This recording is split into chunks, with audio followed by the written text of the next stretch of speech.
this is the fun part of doing virtual meetups. Is if this was a meetup, I would say show of hands, who saw this presentation already? But I can't see any hands, so I'm gonna do a rough introduction. This is a talk I gave before we launched RAI, explaining RAI for ETH Global. So I'm going to work through some of it to introduce the project, and then I'll sort of give a snapshot of where we're at right now. So for this talk, it was called Building a Money God.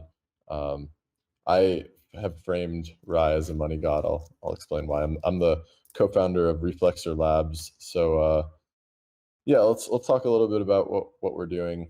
And before we start, I want to talk about why decentralization matters. So this is the beginning of this talk, and it was like framing this project as, in the context of all of the rest of the cryptocurrency stuff we're doing, which is, I think, pretty important. So we're building global utilities, right? That's the thing to keep in mind. Bitcoin is a store of value vending machine for the world. ETH is a globally neutral financial system. And the decentralization that we employ is a tactical decision to eliminate the dependence on any centralized leadership, which makes it less worthwhile for people to attack it. And the idea is that there might be nation state actors that try to attack this. There might be, just people that they try to attack it that are, criminals, or maybe they're governments. They do it with regulation. It doesn't really matter. If we build the system to be decentralized, then it'll potentially outlast the countries themselves. And that's sort of the thinking that we come in when we're building things like RAI. So what is RAI? It's a fork of MakerDAO.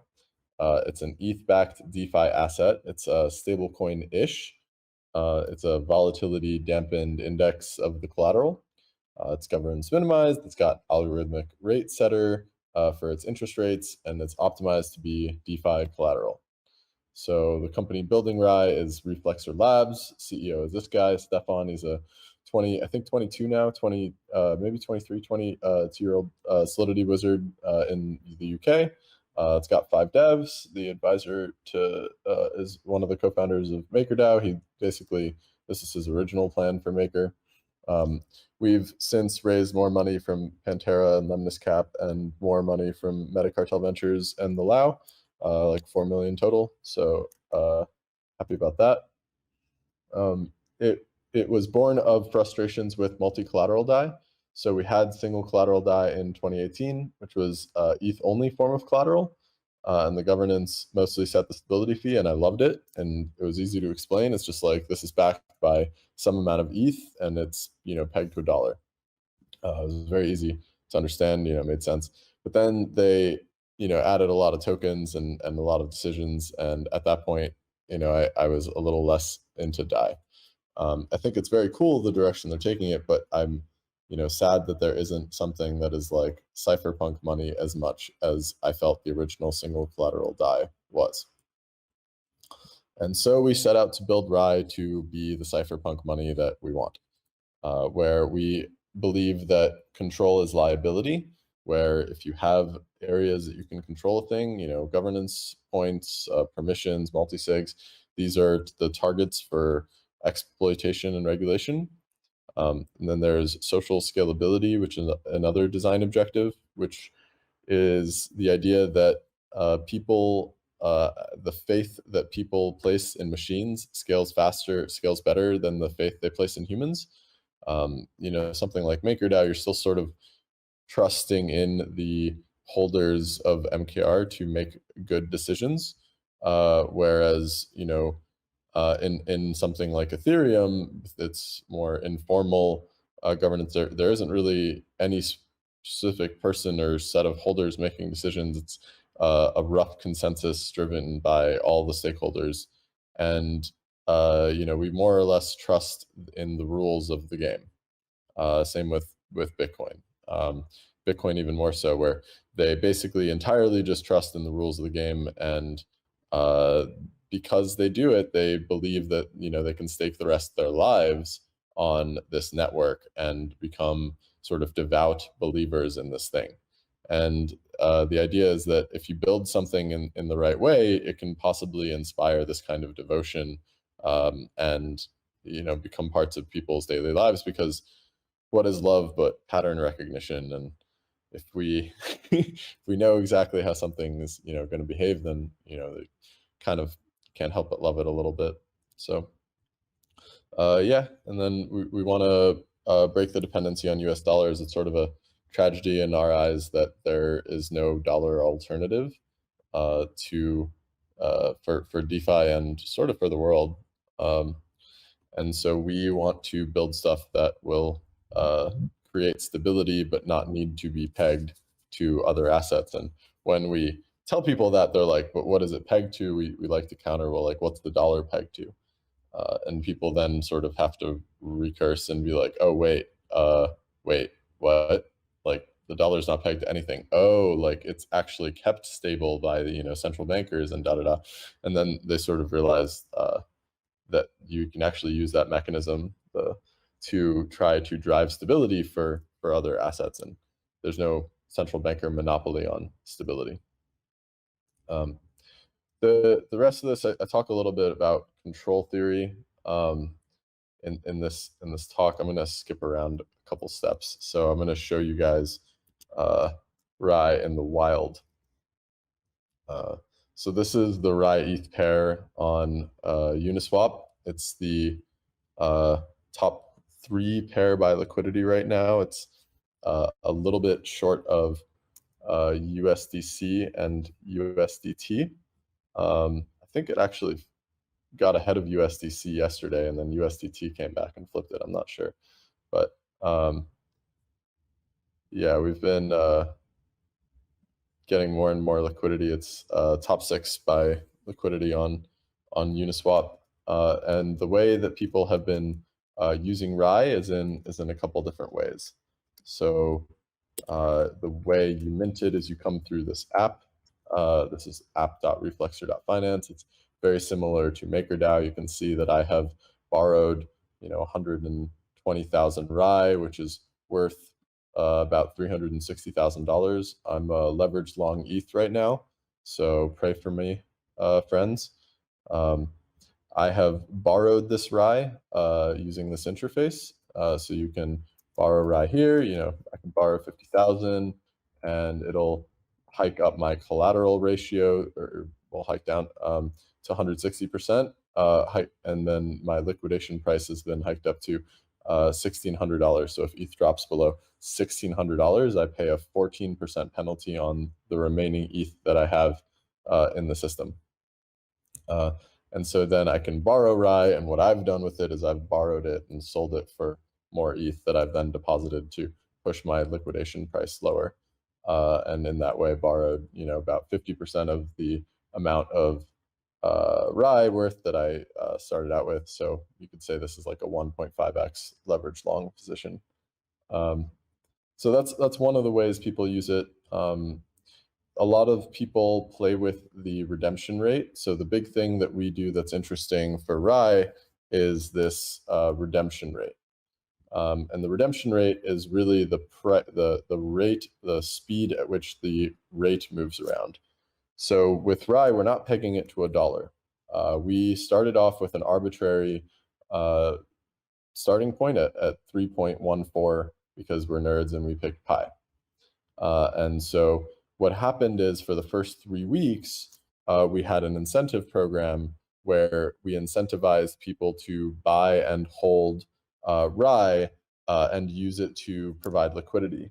And so people bought up and bid up the price of RAI, and it was much higher than its redemption price in terms of market price. So there's 2 prices in RAI. There's the market price feed, which comes from the ETH RAI ETH pool on Uniswap combined with our Chainlink ETH USD pool, and this we have no control over. This sort of fluctuates based on market forces, and the peg sort of automatically adjusts itself.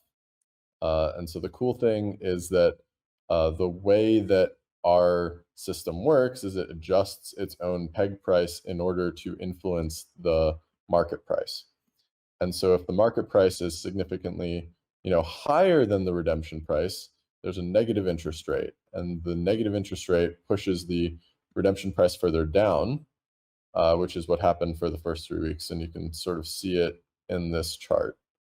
So we launch on the 17th. I think the price movements before that are like bots that just snipe your liquidity pool even when you launch it. You can see at the time there was, uh, we actually did hit the redemption price for momentarily.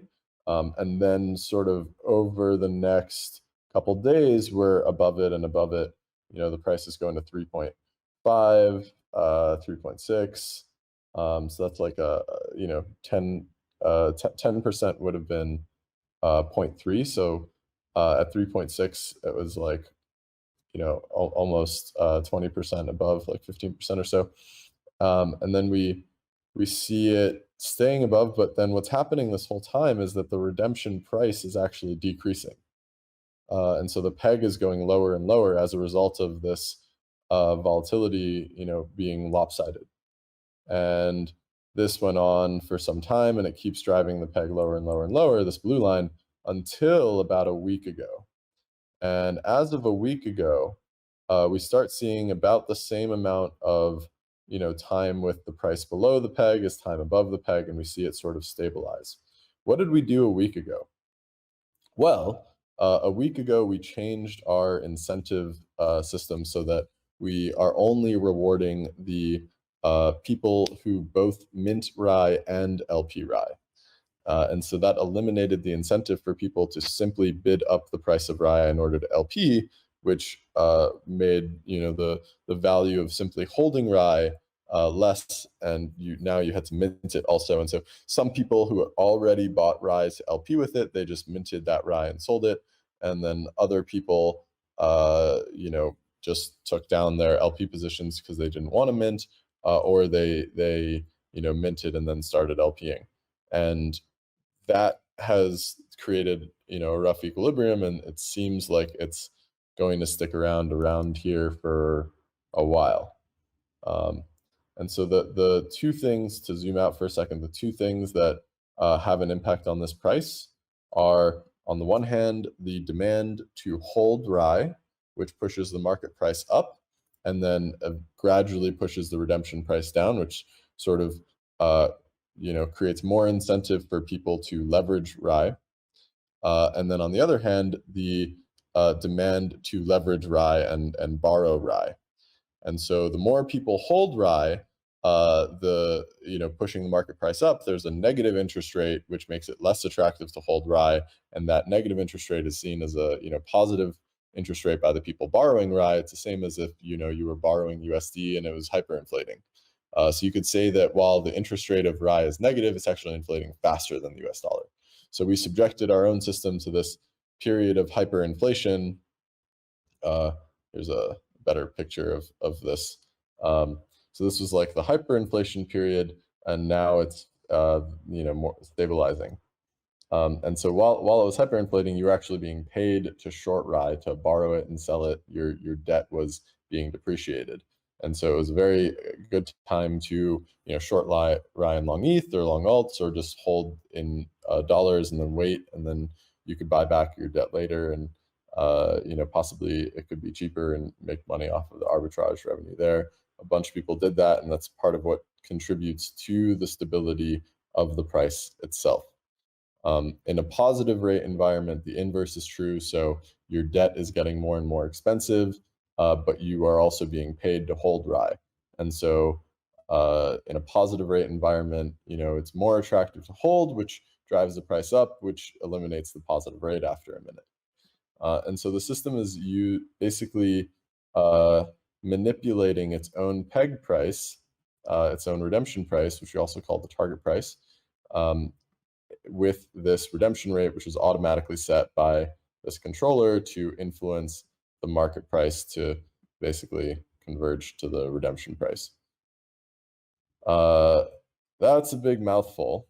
But the long story short is, like, we can get crypto native stability, and we may not need external price feeds forever. And if we can do that, then this opens up a whole new way of thinking about money and debt and assets, because maybe we can sort of be the Prometheans of bringing the fire of monetary stability down from the gods who are the central bankers and give it to the mere mortals of DeFi and start experimenting with breaking free from their paradigm. So that's a sort of rough overview of where we're at.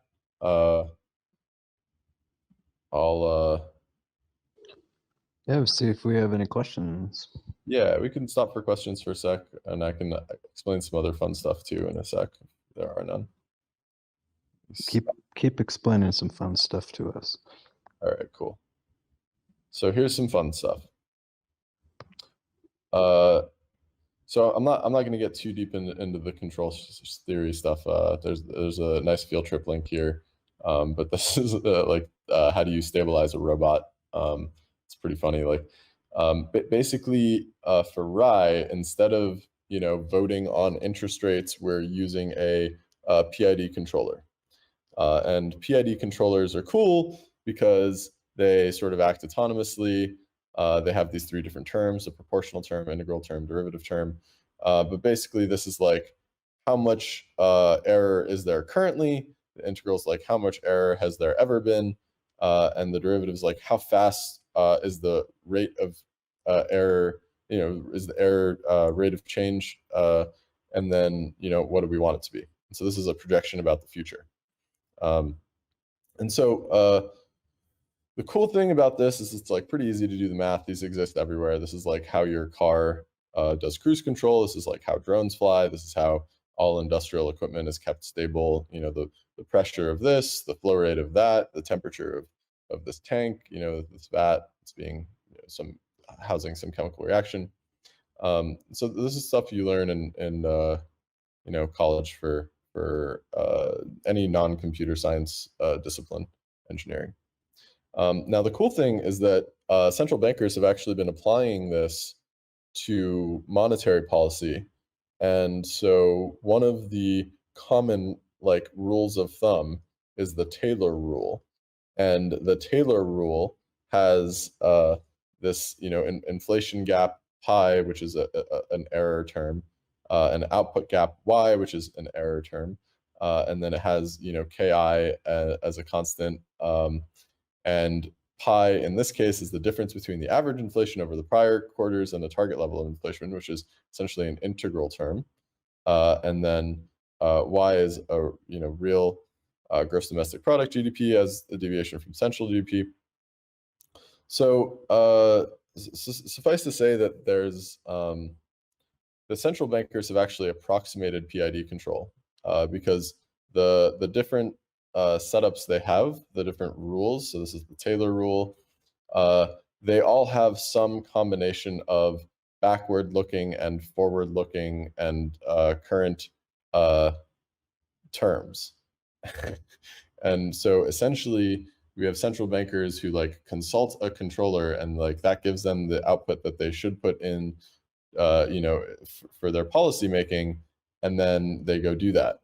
Now, the weird thing is that what if, and the sort of fundamental question of RAI, which is why we're trying to governance minimize it, why we're trying to, figure out how we can automate this stuff, is the question is, what if the central banker's role in trying to stabilize the system is actually causing more instability than if we simply delegated the entire responsibility to the algorithm, right? Why do we have this cluster of humans in between the output of the algorithm,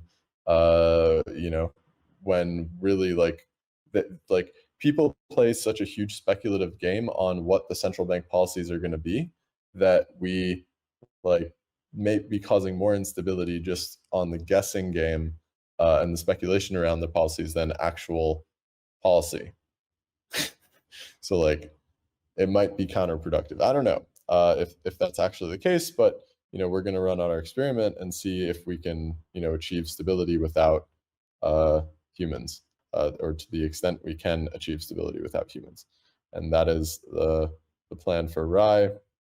And these are some, our Discord links and stuff are in this talk, so I can send out a link to this talk.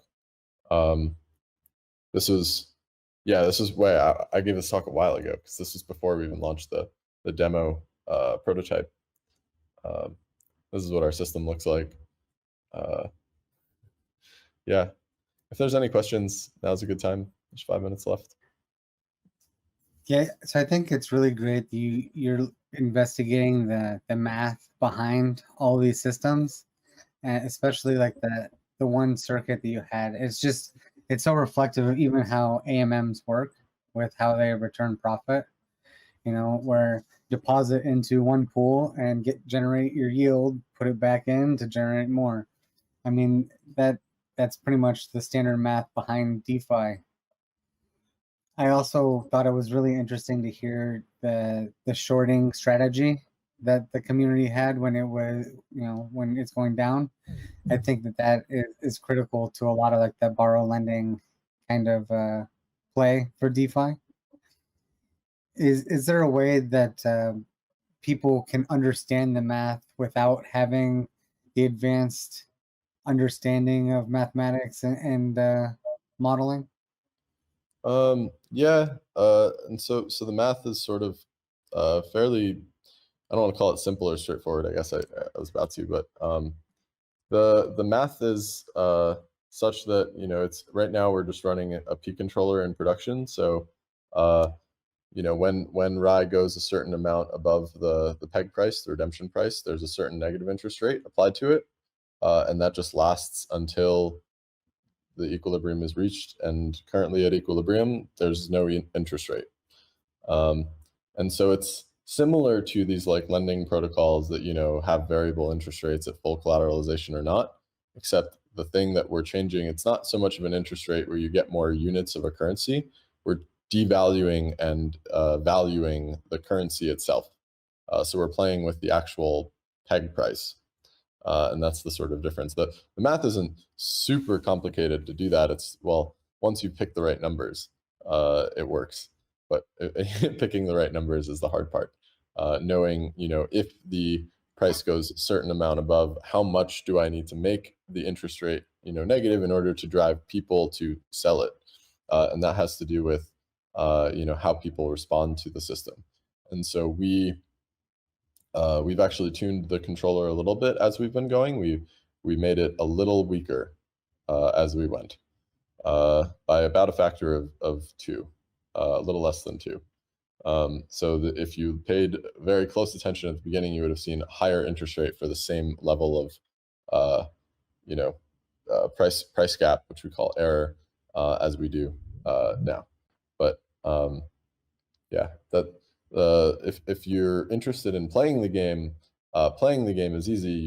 You can play it at the like price arbitrage level, where you buy RAI when it is below the when the market price is below the peg price, which we expect it to return to, or you can short RAI, mint and sell it, or just sell it if you've already bought it with stables or whatever below the price, once it goes above the price.